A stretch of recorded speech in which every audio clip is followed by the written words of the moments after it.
one of the greatest inventions and insane centers of paradise were these places that had little glass windows framed in brass with knobs. And if you put 2 nickels into the slot next to the windows would open up. And you could take out a piece of lemon meringue pie for 10 cents. And you could eat it. And that was called the Automat. Hi, Lisa. It's a pleasure to chat with you about your film, The Automat. Hey, Tim. Thanks for the invite. I have to tell you, I really enjoyed this film. It obviously brings back a lot of memories for many, many people.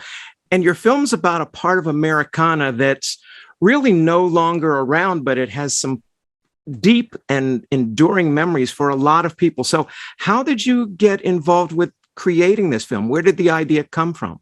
Automats were these cafeterias that were sort of like no cafeteria today.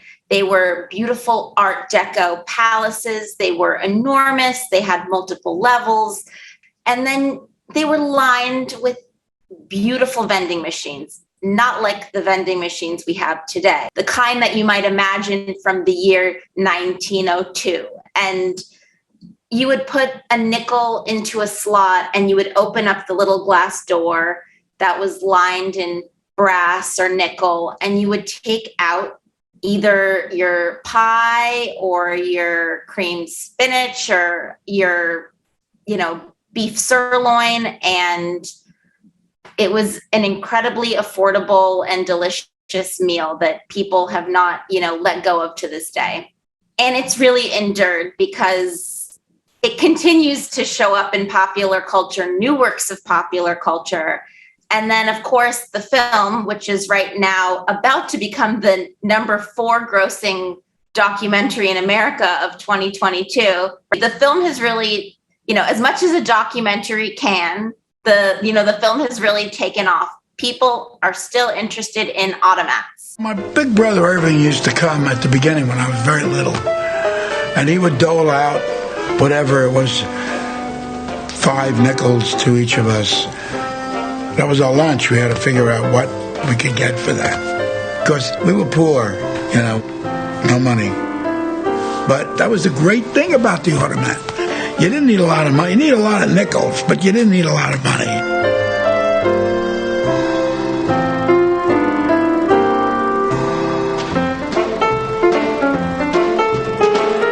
And what I found also fascinating about the film is many of the people that you speak with, they have such fond memories of particular foods there. I mean, foods that you think would ordinarily be rather mundane, like a certain type of pie or creamed spinach.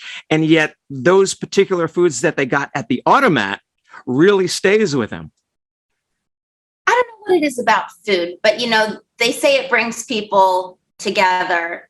When I saw Ruth Bader Ginsburg in the documentary, The Sturgeon Queens, which is about a New York City food institution called Russ and Daughters, that's when the idea for me clicked, I've got to try to get her, because she was just so adorable talking about food. And it's really this leveling thing, food. And it really allowed me to walk into, the U.S. Supreme Court and kind of be on an even playing field. And it was just such a door opener. They have to talk about, the same things all the time, these, public figures in the film, but they were excited to talk about their memories of food. And this doesn't just apply to celebrities. Every day, people are telling me about their Automat food memories.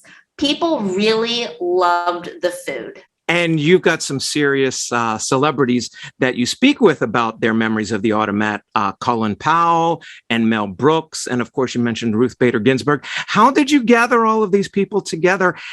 And how did you find out that they had memories of the Automat? So for RBG and Colin Powell, I just sent them letters in the mail. I found his fan mail address, just sent him a letter there. And I just sent a letter to the U.S. Supreme Court with her name on it. And I didn't know for a fact that either of them had ever gone there, but I was just hoping they might have, because they were New Yorkers of a certain generation. Chances were they would have. Mel Brooks heard about the film through a friend of his that introduced us, because I used to work at a movie theater and one of his friends was a guest at the theater. And so that's how I met his friend. Even though Horn and Hardart only operated in 2 cities, in its day and for many decades, it was the largest restaurant chain in America by any measure. The number of restaurants it had, the number of people it served every day, the number of people it employed. It was a true phenomenon of its time. One other fascinating thing about the Automat is that it shows that people were it was the great equalizer in that people from a lot of different social stratas and even different races came to the Automat at a time where that wasn't typical for other places of the time. It really started to dawn on me that the Automat was not just fascinating, but it was socially and historically incredibly important. And so I'm really glad that we were able to bring all of these different pieces together, because the material was scattered all over the country, really, at different museums and archives and in people's homes. To put it all together, tell the story once and for all, because, above everything, I really think what the Automat is about is togetherness. Now, I know your film goes into great depth about the trajectory of the Automats, but in a condensed version, what happened to the Automats? Why did they go away? As the saying goes, you don't really appreciate it until it's gone. Mel Brooks has a line about that in the film. It's a lot of things that were happening all at once that just made the ship sink. But Horn and Hardart really thrived on a Depression era mentality of thrift and abundance, and those sorts of values became unattractive to people mid-century. People had a lot more money in their pockets, and they wanted their space. They wanted to leave the city, move to the suburbs. The Automat was based on a model of 3 meals a day, 7 days a week. They were depending on high volume to fill those little Automat windows and to pay those rents in, Midtown Manhattan.